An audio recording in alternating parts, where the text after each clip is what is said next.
Les aventures del meu amic Doraemon xupant el pito. Doraemon, la meva vida és un constant d'accidents involuntaris que provoquen vergonya aliena. Alguna solució? Amic i company? Mira Novelli, la teva vida pot ser una desgràcia però hi ha gent que fa més vergonya aliena que vostè.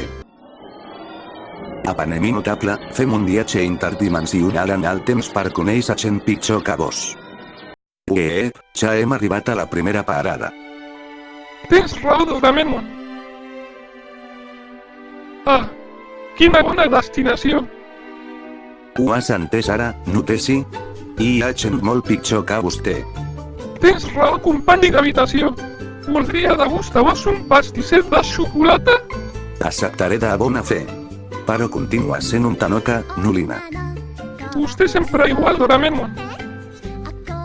Fi. Fi.